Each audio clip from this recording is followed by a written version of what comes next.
forget who is a sole proprietor in partnerships, because to be a sole proprietor, you don't have to file anything with the government. You don't have to go through any of that. You basically have to work and get paid.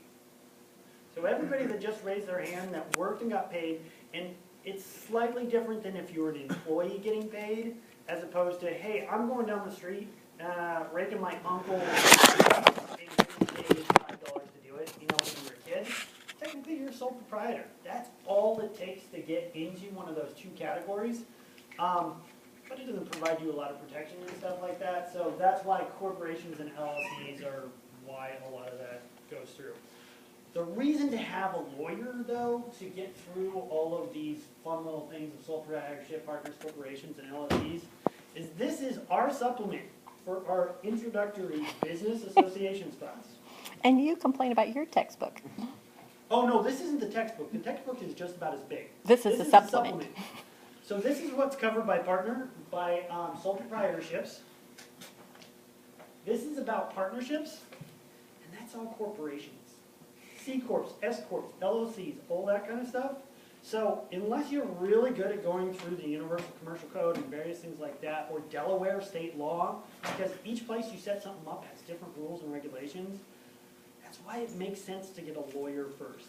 There's lots of online things like LegalZoom and whatnot that are getting better at being able to provide those services. But when you go to one of those places, you're going to pay a lot of money, which a lot of lawyers just for a basic startup will give you a general flat fee or basic, but then they customize it to what your company is going to be, as opposed to what you're getting from LegalZoom, which is just trying to cover the general ideas. I mean, if you're starting a restaurant or if you're starting just a retail business, a lot of that can be somewhat the same, but if you have a specialized company or you're doing something like that, it pays to get a lawyer to at least look over and make stuff, go through stuff.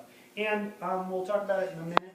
The Entrepreneurship Legal Clinic over at the law school, it started last spring. Actually will help you get started up. So if you need to file a business association, get a company, do a trademark and all that stuff, they will actually, once you apply, students in the legal clinic will help take you through that process and file everything. And it's free, except for the actual filing fees. So, good way to go through there. All right. I think the next slide I have is, I'm going the wrong way, is who I am. So right now I'm a JD, which means a law student and an MBA student.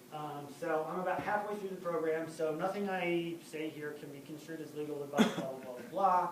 You technically have to say that, so, but I'm not really talking about that. But what I've actually done in the past, I've been an artist manager in the music industry, a production manager, a promoter representative, which basically a promoter rep means, say, Pinnacle Bank got somebody or made a contract to bring in an artist, and then the artist comes in, the promoter representative is the one that deals with all the production stuff so that the artist gets everything they need. So your buses are taken care of, you know, the stage is in the right place, security shows up, all that kind of stuff. People I've worked with, I worked at Coachella for 9 years. Jason Mraz I've worked with for a couple of years. The Los Angeles Galaxy, I worked a couple of years. US Soccer, I'm still working with them. AG Live kind of owns Coachella and the Galaxy, and I've done a lot of things for them, other concerts and such. TGI Systems is a LED supplier for FIFA, so the International World Cup and things like that, so I do a lot of things with them.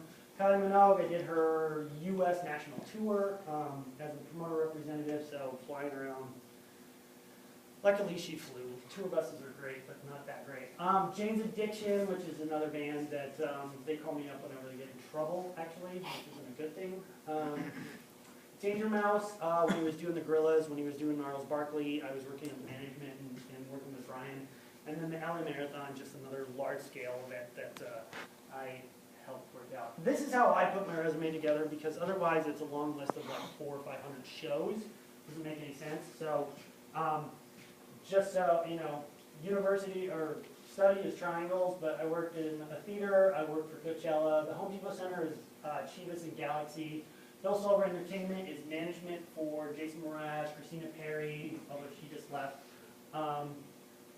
Anyway, it's self-evident. But if you look down here, just some of the shows that I did, I don't know who people listen to, Foo Fighters, Hardfest, Killers, Kylie Minogue, Grand United Tour, CeeLo Green, just a few things.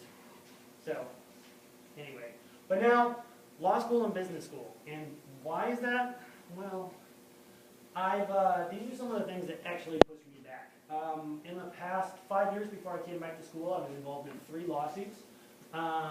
We had to sue a manufacturer of a system for $2 million, basically because they sold it to us for $2 million and then it didn't work. So we kind of went, need to work this out. So I got to go through the whole process of initiating a lawsuit, working with a lawyer regularly, and going through that. That was the first time I exposed to the legal world. Then I had to sue an employer. As an entrepreneur or as an independent contractor or anything like that, oftentimes you get to places where people just can't pay or don't pay, and then you got to figure out how to deal with that.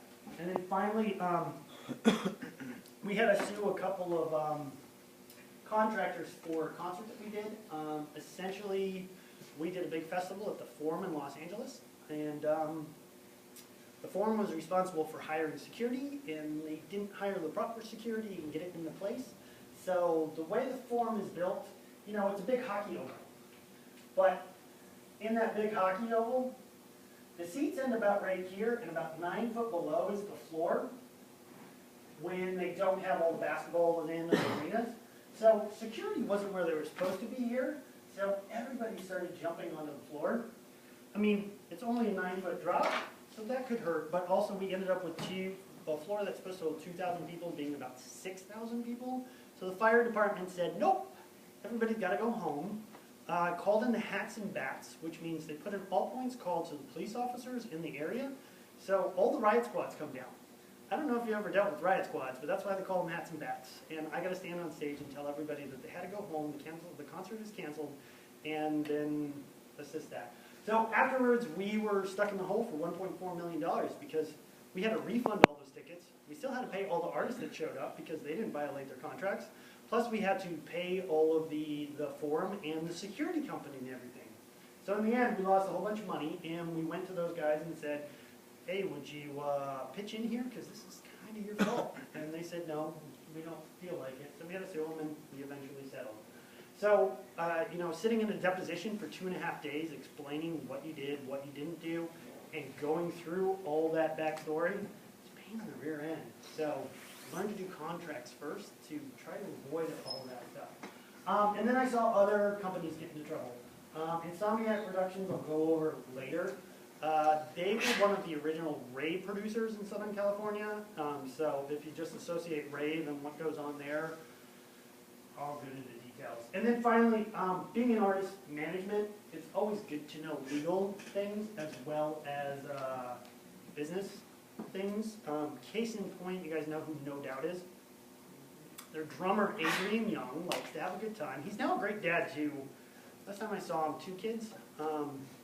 But anyway, he's 1 arrest away from becoming a registered sex offender. Because, well, he just decided to play there was a cop that was overzealous at a show, and they were playing a show, and he didn't wear much, so he got arrested there. And then it was either in Wyoming or Montana, they were driving around on the tour bus, and somebody yells Chinese fire drill. Well, instead of just running around the bus, he just decided to take off all his clothes and run around in the snow. But they were parked right next to an off-duty cop who decided to tackle him and handcuff him in the snow. Anyway, so as a manager, it's always good to know how this whole process works, so when you have somebody do something stupid, you can get them out or at least talk them through the problems. So that's why I came back to law school. I did grow up in Grand Island, but then moved to Los Angeles and was based out of Los Angeles, but traveled extensively for my area. So that's why I came back here, because in-state tuition is a lot cheaper than California tuition. So, going over, I guess, what we kind of talked in the book. Contracts, contracts, contracts. That's how you get anything done in business, as I'm sure you're aware of. In a contract, you fix the terms, requirements, and the payments. You can pretty much do it anyway. I want something, this is how much I'm willing to get for it, and then you can negotiate. You can rewrite contracts, you can make them as flexible as you want, and you can kind of describe what you're willing to do. Just don't make it illegal. That's the one thing that'll throw it out. And that's why you should kind of get a lawyer.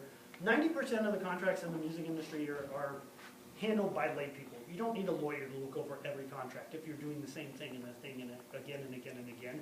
But if you're getting into an area that's just not straightforward, it's worth it to have somebody look it over and put in all the proper provisions that you might want to CYA. Anybody know what that is? Come on, it's not a PG class. Cover your ass. Hey. Yes, and that's the biggest thing that lawyers are really good for when you start up a company, because you're covering 30 or 40,000 things at any one point, and you're just trying to turn things over, and that's where some of the companies I've seen have gotten into trouble.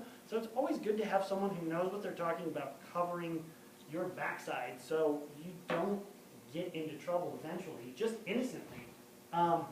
So one of the examples of what contracts look like that you won't even do, the things I dealt with, I dealt with these kind of contracts all the time. I can't show you those because obviously if you're dealing with a client, would be violating stuff. But this is a contract I found online between Taylor Swift and it says Capital Hoedown, which is in Ottawa. So I'm assuming that's a festival as opposed to just a one-off concert because of the way it's done. But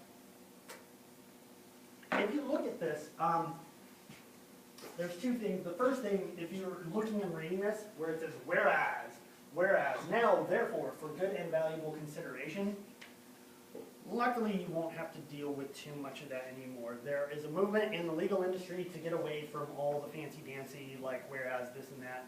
Plain language contracts are what you should be dealing with, so don't get too worried about that. But the older the lawyer you have, the more often you're going to see it. But it goes through here, and it spells out everything that everybody needs to do. Financial responsibilities. It shall pay, company shall pay TMG, which is Taylor Swift. Wow, she got $2.5 million for her performance. That makes sense. She's a headliner. Not a bad pay date, is it? And then how it's going to be paid when they're. I did something. Sorry. That's all right. I don't know what I did. How she's going to be paid. I can just go through here. How the deposits go through, and what kind of stuff can be taken out of her payment, and where it goes. I mean, those are one of the first things that you're going to want to put into a contract. Pay me. If you're doing services for somebody, or if they're doing services for you, this is all I'm going to pay. Spell it out. Don't, hey, I got an idea. What it'll roughly cost me? Estimate it. Expect them to get the work done, and then come back. You could end up with a bill 4 or 5 times of what you expected it to be. And then on the opposite side, in exchange for that, it's going to say what the company is responsible for doing in exchange for that money. And as you can see here, she got, in addition to this is the other thing that the company has to do for her, hold 60 rooms, provide local ground transport. So all she has to do is fly in, and then the company will drive her around, insure, headlining, all that, and all show costs to be paid. So that's just their, that's what else they're doing, and in exchange, click, Where? hey, there we go. In exchange, she has to do a 75-minute set, which is right there. Then she has to do a meet and greet, 30 people. So all that stuff you hear about on the radio, they actually listed out 2 guitars, which are going to probably be given away in a raffle. And then you can't perform within 300 miles because you'd be stealing from the ticketing of that company. So that's why you will never see an artist actually perform in Kansas City, then Omaha, and then Lincoln, because they're all considered the same market. So they're stealing from each other essentially. But that's just called a non-compete, which oftentimes you'll see in employment contracts or various things like that, because you don't want people to steal. Complimentary tickets, merchandise, how that's done. Accounting, you can list out how you want the accounting done. Insurance, all I can say is if you're starting a company, get it. Find an insurance agent and talk to them, because you never know what you're going to get hit with that might bring the company down. So say you get a company van or something like that, and one of your employees or someone is driving it, and they run into somebody, all of a sudden that person goes to the hospital, and you get a lawsuit for $60,000 against your company.